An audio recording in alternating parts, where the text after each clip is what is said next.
So now we found that the area of this parameterized surface is the integral over that area over a certain 2 form, and this 2 form has the property that it satisfies this equation.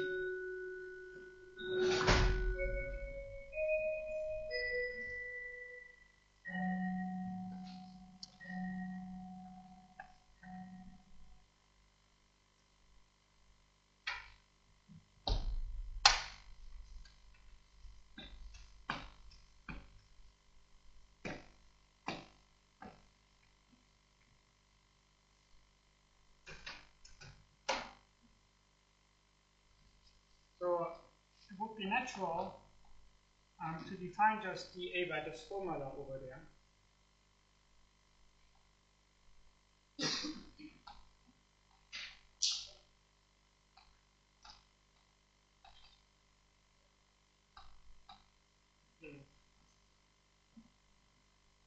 Area element.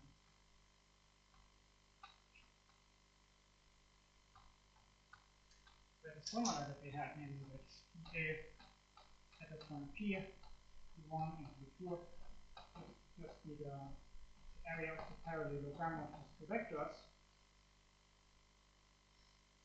And then we can just integrate. Integrate the whole surface.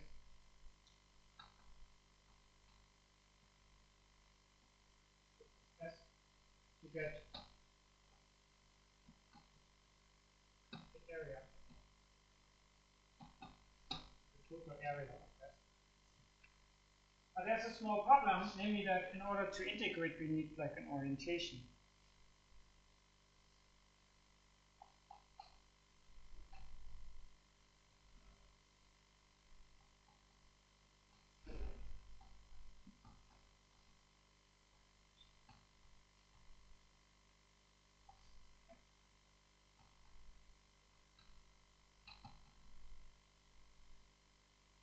And if you have like the wrong orientation, then you might get like a negative volume or a negative area of your surface. And that's very confusing because normally you would say like the area of the sphere, for example, is 4 pi. But you don't want like to say like that it's minus 4 pi. So it's you really need like you need to choose orientation in some way compatible so that the result that you get is always positive.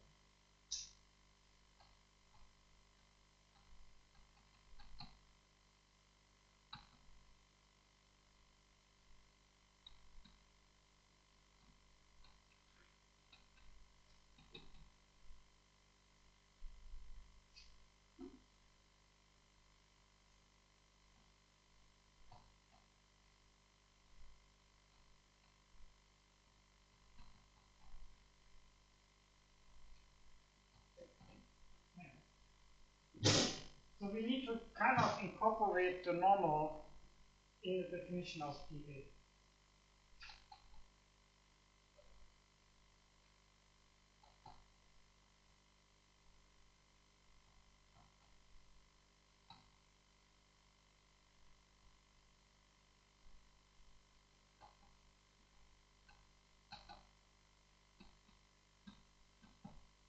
In a way that like if you change the normal to minus the normal, so you change the orientation by a minus sign, then also your dA should like switch by a minus sign so that the result stays positive.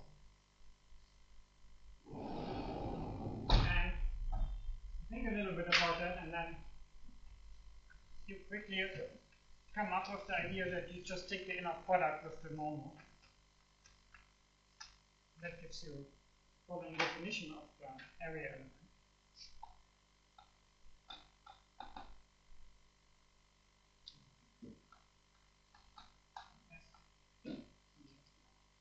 Surface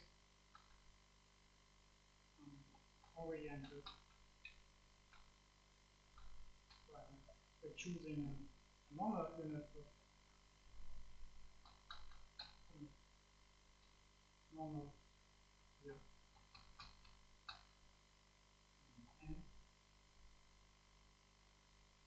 and then area element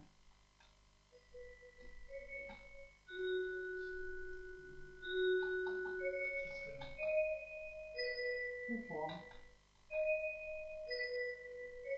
EA on S and by following formula EA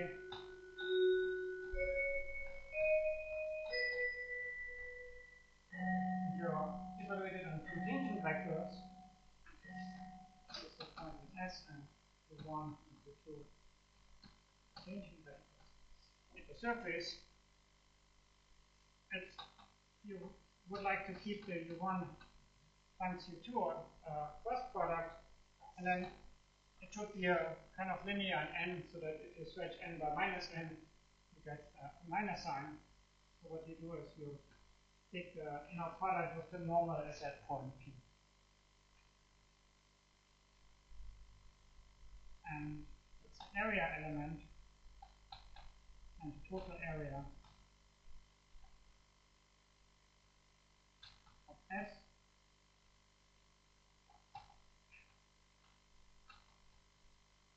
defined by integral over the whole S of the 2.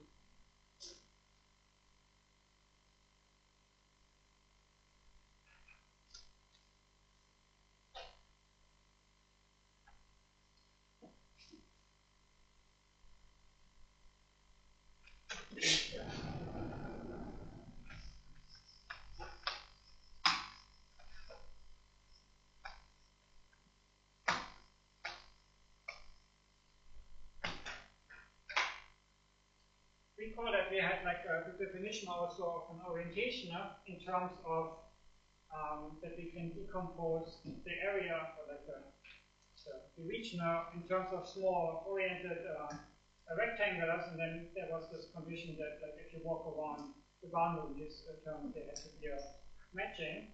So if you think about it in this way,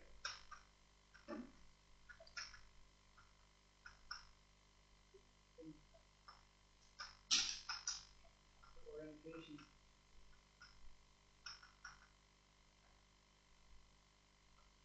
is being given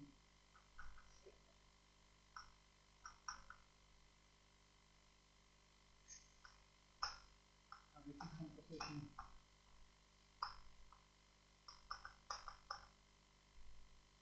into oriented regions.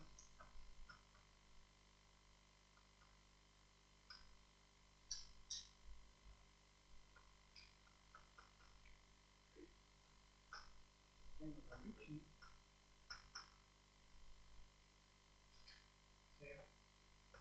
I have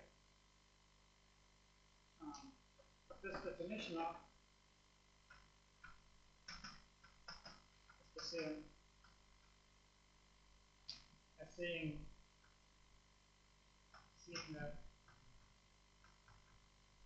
if EA is the same thing as plus or minus U1, EA equated on U1 and U2, it's the same as plus or minus of U1 plus U2, where the signs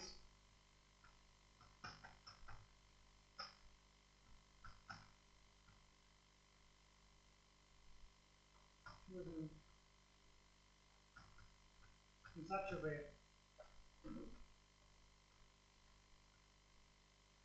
that all these integrals over all are rectangular.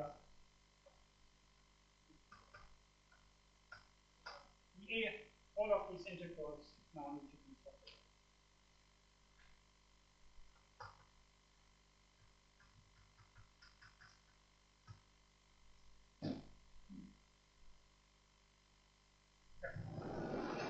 Let's look at some examples.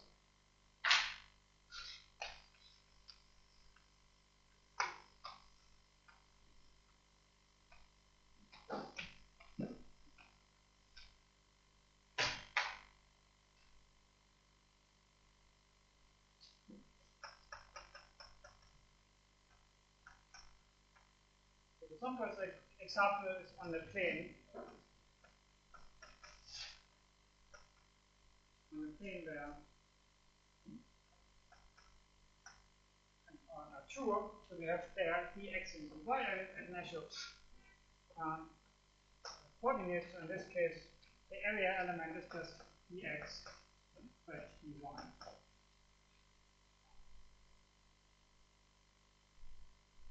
On the other hand, on the unit sphere,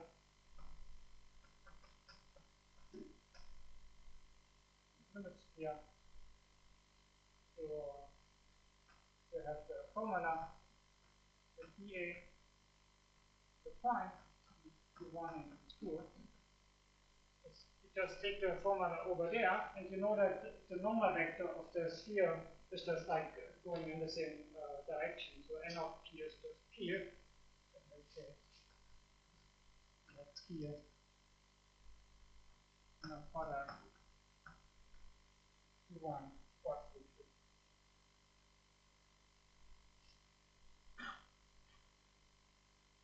And you actually know this area element, or like this two form already.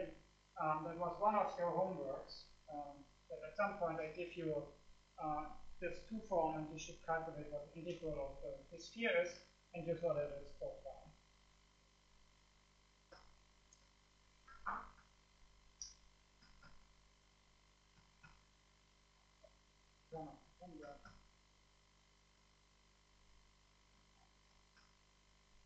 Area.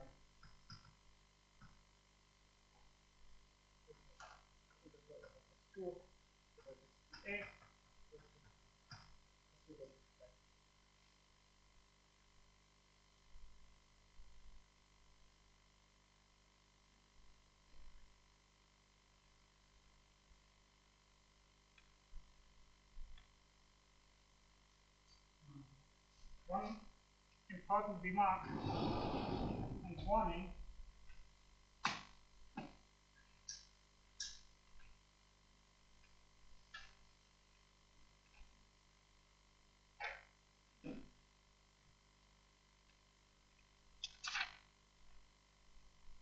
Following.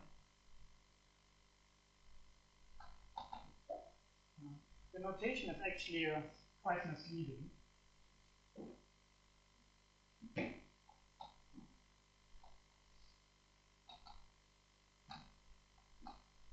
Notation dA, which is like really standard, like I think everyone is denoting the area element by dA. That comes from that physicists really like to write f dA as like the standard integral. Sometimes you can write it like this way, two integrals. They really like to write f dA, and then everyone like put this notation dA as the area element.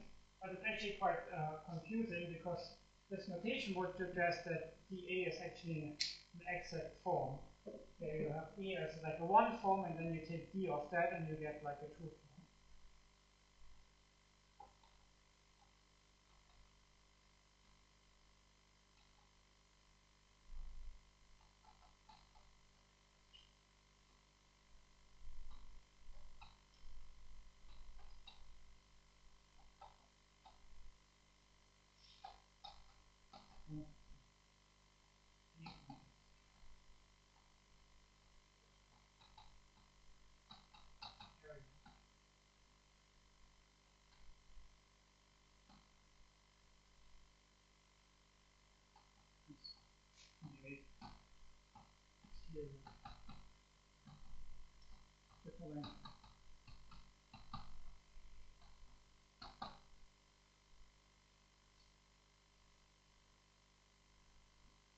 But why is that misleading?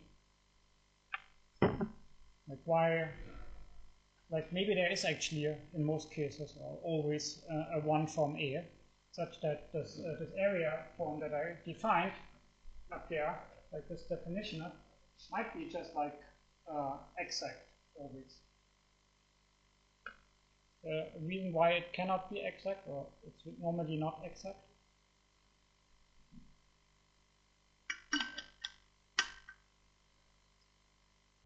I mean, for example, here on the plane, we can really write this as d of x dy. So in this case, here is really x, y. So that in that case, we really have d as the exterior differential of this one form, which is x dy, and everything works. But normally you don't want that, or like normally you can't have that.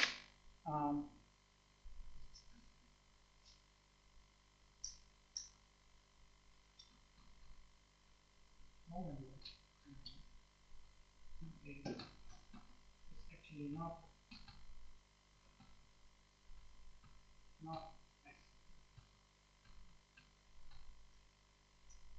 sometimes it is, but usually not. So, indeed, if it would be, if it were exact,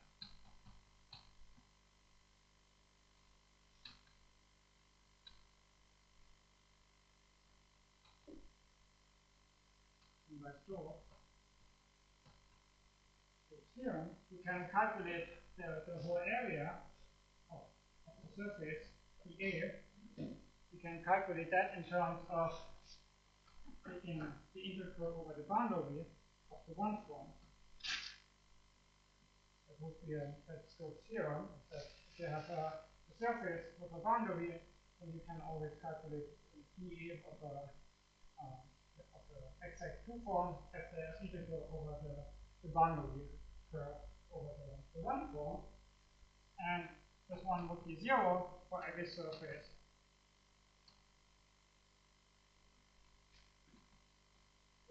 without boundary.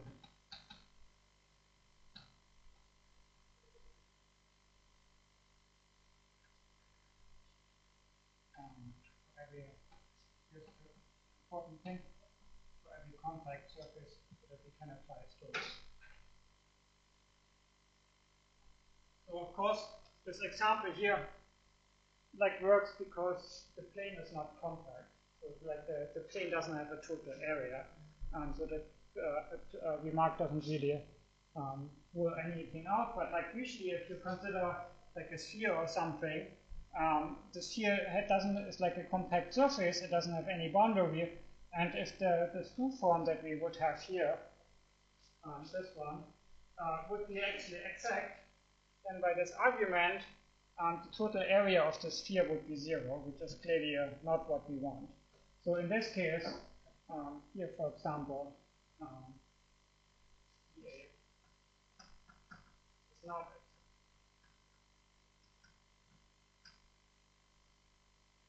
So please keep that in mind, that dA is really just like a notation. It's like just like one compound that you can't take apart. It's not like saying take d of like an exterior, like take the exterior differential of A, but it really says like this two form is called dA.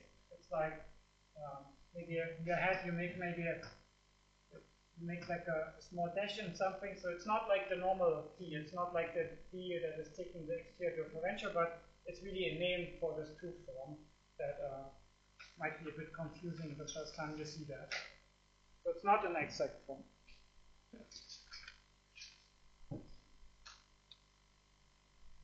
And then we would like to have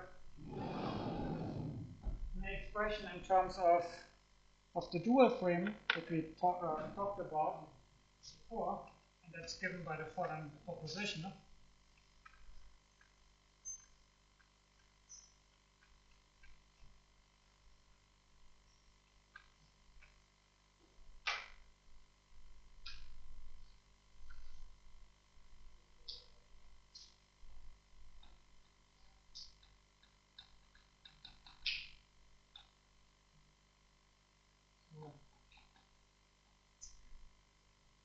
Every frame into 3 which is adapted to S, so if we go in the lower direction, with the dual frame given by theta 1, theta 2, and theta 3, we have the following expression that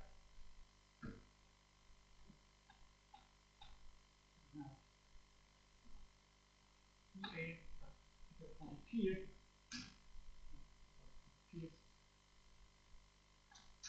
EA equals to plus or minus 1 of theta 1 wedge. So that gives an explanation of like this expression that actually popped up sometimes already during the lecture. We had like sometimes had like the wedge product of theta 1 and of theta 2, and this proposition says that up to a sign, which I will explain in a second, is just the area element. Okay, so the proof is quite nice. So it's enough because it's a two form on the surface, and E1 and E2 are the basis of the tangent space. So we need to, it's enough to verify this formula just for E1 and E2.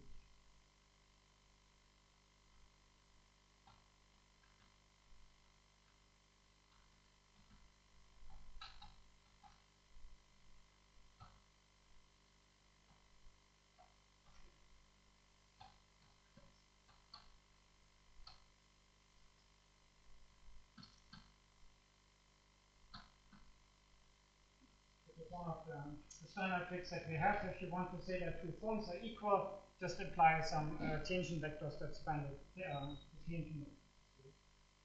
So let's say dA P in the direction E1 and E2. Besides, let's say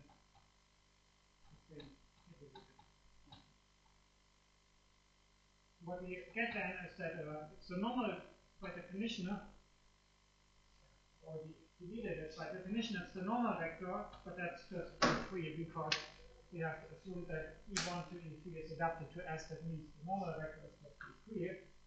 So we have here an inner product of E1 of P.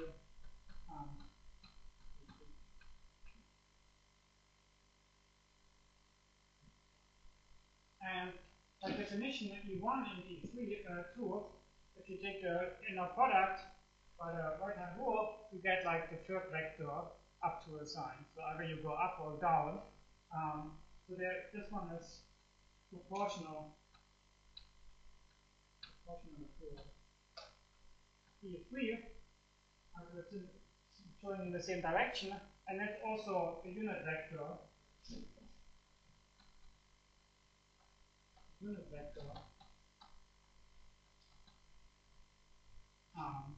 By just taking a, let's say,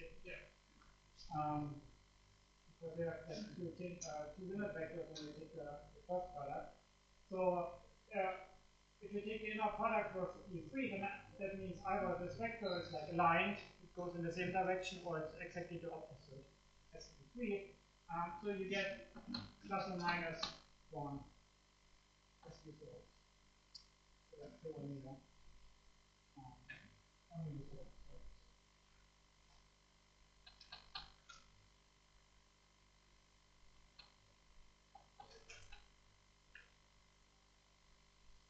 Okay, and now we apply it to the right-hand side. So if you have theta applied to the E1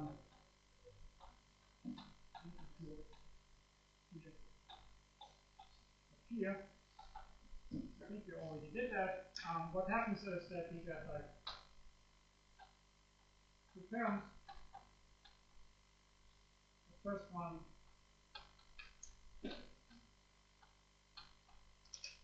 is where theta 1 is placed, like E1 is placed into theta 1 and E2 is placed into theta 2, and then we get minus where they are interchanged. But if they are interchanged, then P1 is eating E2 with a 0 by definition of the dual. So interchanged is 0. And here we get by definition this one E1 as the theta 1 is the dual basis, so that one applied to E1 as 1, and E2 applied to E1 is also 1. So in total, what we get is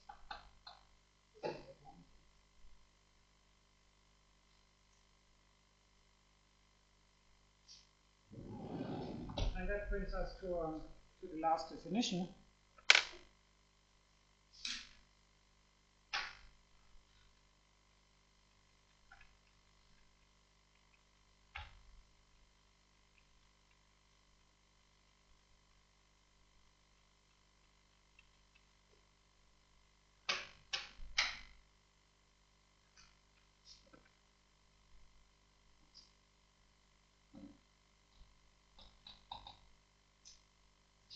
that says that the frame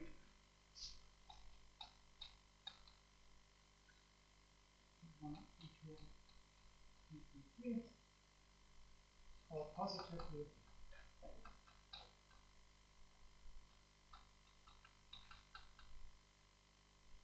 oriented. The E3 is actually this inner product of E1 of E2 is actually E3 and not minus E3. So E1 plus E2.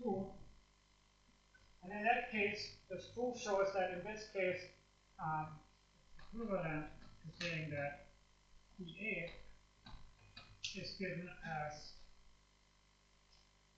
the wedge product. So for positively oriented frames, where we have E3 given as this inner product, the volume element or the area element is given by just the wedge product of theta element.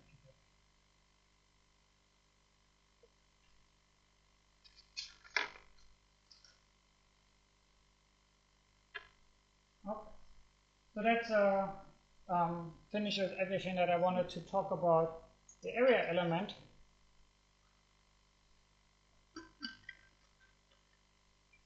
And the reason why I talked about the area element is that next time you will have a look at the following theorem.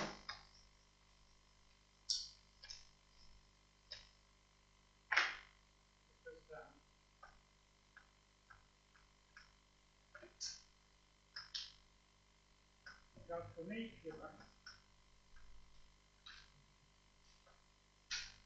And the Gauss-Bonnet theorem is an integral over dA. So that would be just the area. And now I modify that integral and write k in there. So that's the total Gaussian curvature.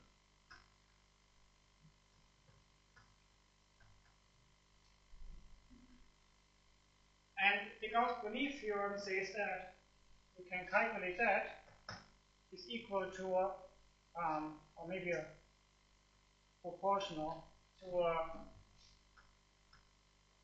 the number of holes in the circle. So I will give next time a definition of what it means to have a hole in a surface, but I think we all agree that the sphere doesn't have any holes. It has 0 holes. If you have a donut,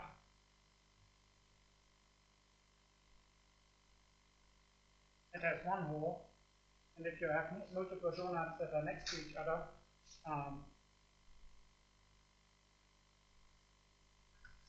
you have something like that. Looks like it's one. So if you have a donut like that, you have 2 holes.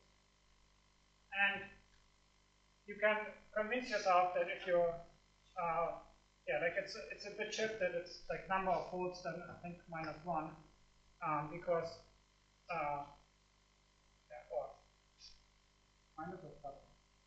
It's also not so important. Like the important point is that you can calculate this surface integral of the Gaussian curvature in terms of something like the number of holes. And since we still have 10 minutes, I have like 2 questions for you. The first question is, why is that interesting? Why is it like surprising? What is like special about that? Like, why do you find it like confusing, or why do you find it intuitive? Like, what is like, why do you think it's like such a special theorem that I spent like the next hour, the last class about this theorem and not about something else? Like, why do you think it's like so special that we will discuss it? Like, what is like the surprising part about that theorem? So that's like the first part. And if you don't want to think about that, I have a second task, namely, please take out a sheet of paper and write on one hand like something that you liked about the lecture and something that you like to see maybe different next time that I give the lecture, that I have something to improve upon myself also. So that would be helpful for myself, that you get some feedback about like what you liked about the lecture and maybe what you maybe disliked or would like the next generation of students to have a little bit better. So that would be like a favor that I ask you to just like write down like on a small sheet of paper, just like something that you liked and that you didn't like. And then I give you some minutes to think about like either of these things, like either just write some feedback or think about that question, like what is so special about this theorem? And then in about 5 minutes, we will talk about different elements of like, I will like ask volunteers to share their opinion about this Gauss-Bonnet theorem.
Okay. Who would like to share why he or she finds that theorem interesting or special or confusing or intuitive?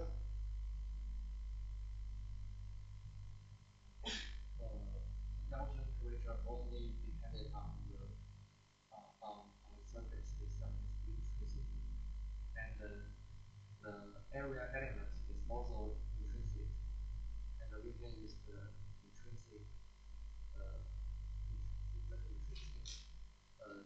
information of the surface to look it to get the numbers of holes in the surface. Yes. So it's really interesting. Yes. So that's like a very good point. This term here is intrinsic, at least up to like the sign maybe. It doesn't depend on any extrinsic things. So it's intrinsic, and on the other hand, this one is like a priori you would maybe say like the number of holes would be something that is like depends a bit extrinsic, like how I put that into like the R3. Like if I look from the outside of a donut, I can see immediately that there's a hole. But why would like an ant find out that there's a hole in the donut if it just like can walk around on the donut? So it means in particular, people could have find out very early if you live on the Earth or on the disk, like on the sphere or not. Like they should have just measured the Gaussian curvature of the Earth, and then they would have found out, okay, the Earth has no holes in there. That means we live on a sphere, not on a donut. So that's a bit like surprising, is that the holes are also intrinsic.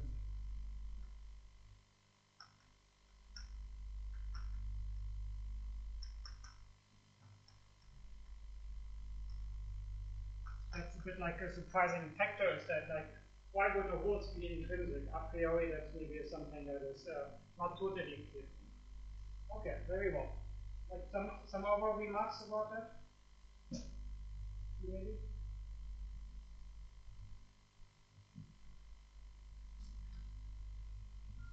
So what happens if I change my surface a little bit? If I have like, for example, if I have like my sphere, and then I blow up a little bit, and then like one of the sides maybe come out a little bit more. So we have like one of these like balloons where I just like have like one of the elements like just like blow up a little bit, like one part. So it's like it's a small mountain on the sphere. Then the Gauss curvature changes a lot. There's a lot of curvature that I changed there, right? Like here, this thing changed the curvature around that point. Like previously it was like curved like this, and now it just like goes out and like has some curvature. So in this case, the Gaussian curvature changes.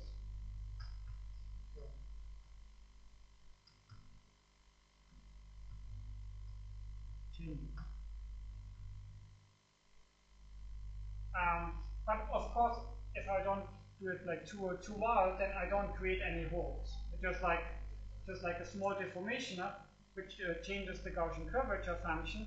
But for some reason, the whole integral doesn't change at all, because the number of holes stays the same. So that's also quite confusing if you think about it. Like, why would you change, like if you change your surface slightly and you blow up like one part a little bit, and then you create a lot of new curvature in like direction, why would there be any balance that like says that like this operation cancels out again, like you create as much positive curvature as you create negative curvature. So that's quite interesting that like under these kind of changes, you might change the Gaussian curvature function, like the function of the Gaussian curvature changes, but for some reason the integral doesn't change. If someone wants to share any other insights?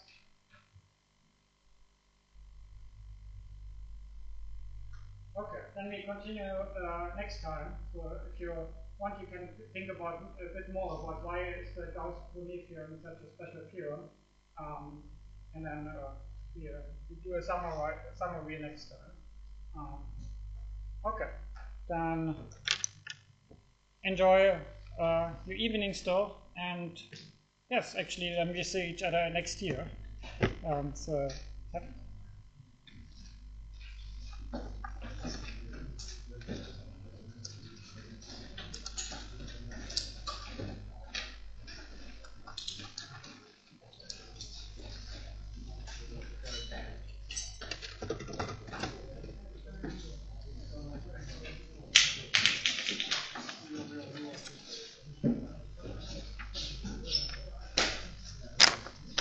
Just put it there.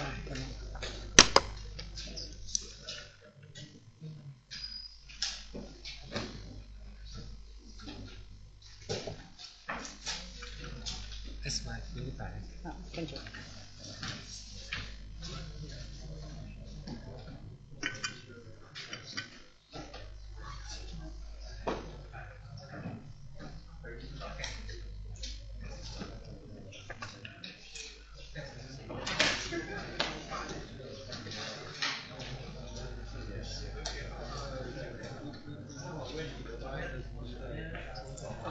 Put it over there.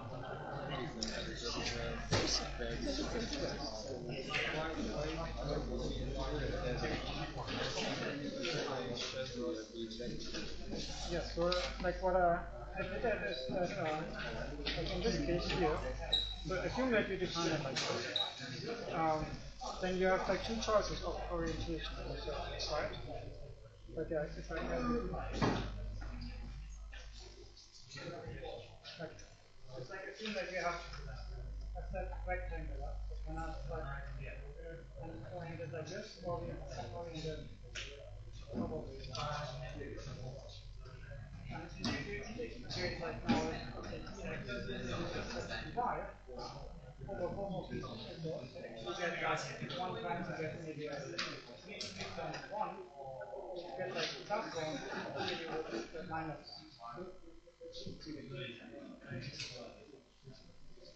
So the form itself is positive, but like the vector is put in the opposite direction.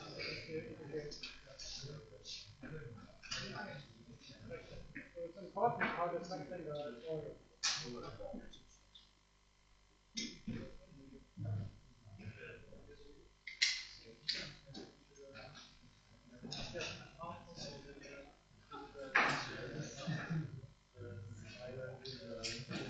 For example, here we have the area of the rectangular would be EA. Say that is EA, then we have the Gaussian Stokes theorem. Right, right? So it would be x, y, one,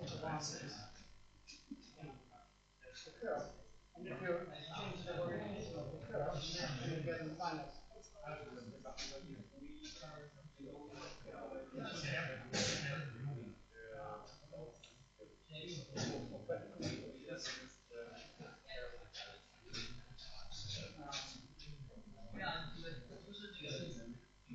But in order to do that, if you want to calculate the go over that, then you also go get like the sign. So it's like define that like that this formula indicates the area of the normalization. Like I mean, the Stokes theorem is simple, right?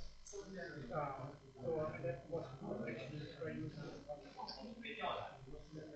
So like in here there's also like the limitation of R is like important because there was the definition of the how to isolate the integral. We had in terms of this small rectangle limitation means that you have to give orientation. Otherwise you're not calculating. Thank you. Just put it over there.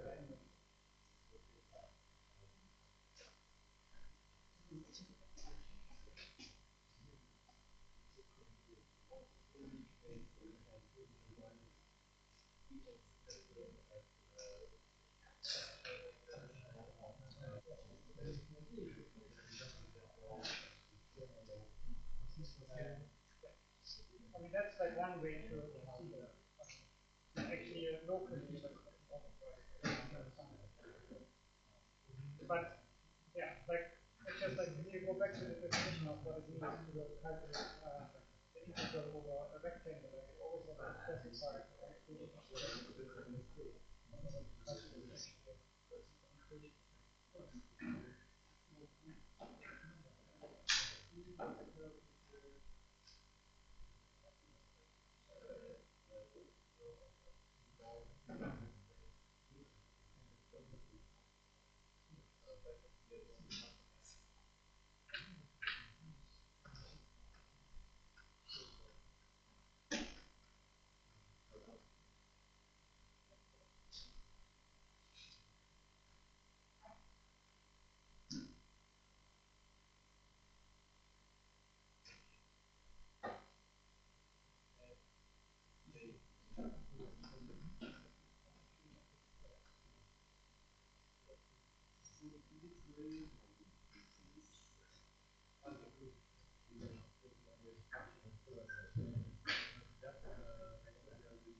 yeah, so that only works with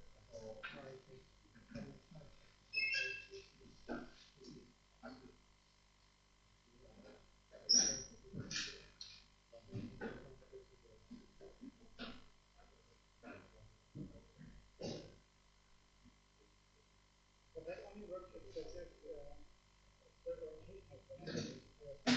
Normally you have to determine the parameterization.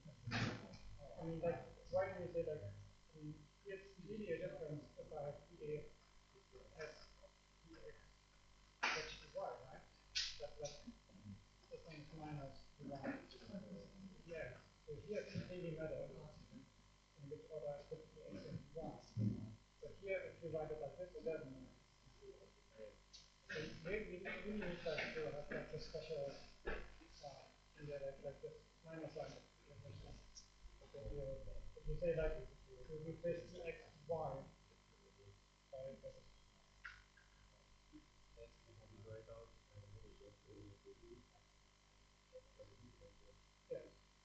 yeah, this equation is valid, but for that you need to associate with orientation. If you take an opposite orientation, you get a minus.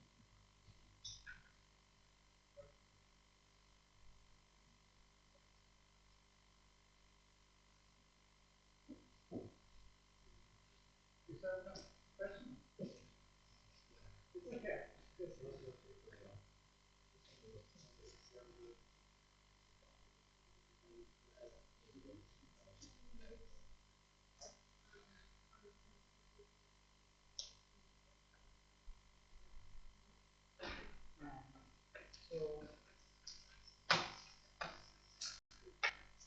So, omega 2 is like a 1 square.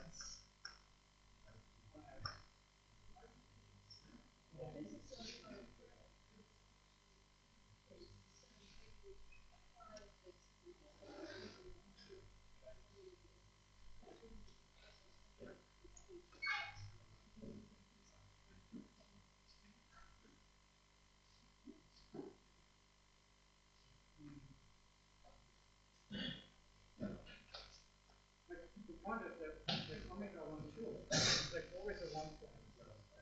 So you can always just like some 2 of some vector that's just like a targeting.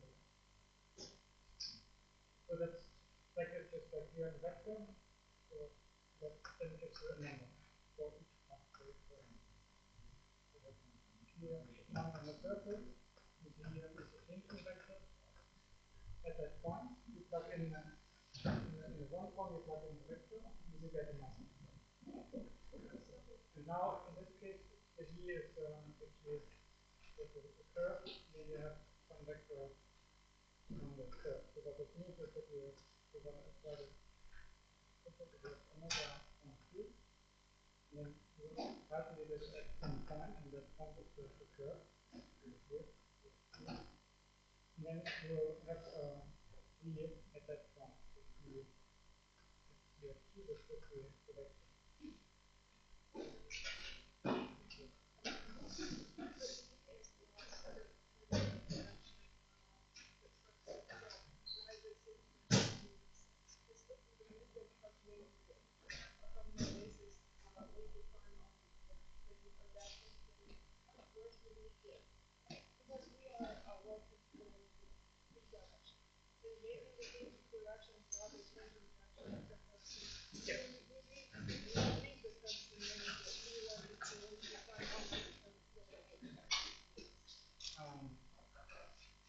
Yes, that's true. Like it doesn't make sense here.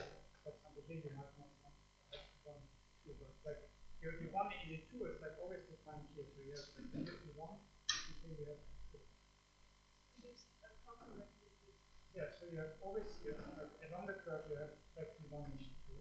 So it might change, but in your two, that's right. The three might not be going in one direction. The one is like always in the curve here. So like then the V might not be going into one direction, but you can always write this V as something going in one direction, but have something going into two direction. One and E2, they span the attention for all P's.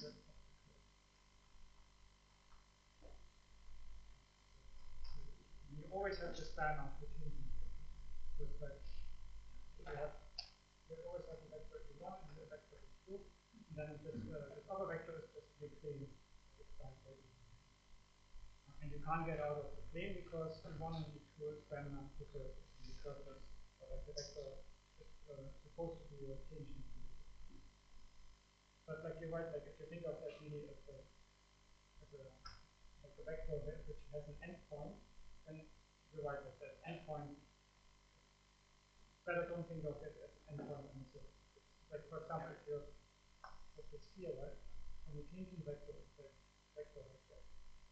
So that endpoint is not like on the sphere, but it's still the vector is still changing.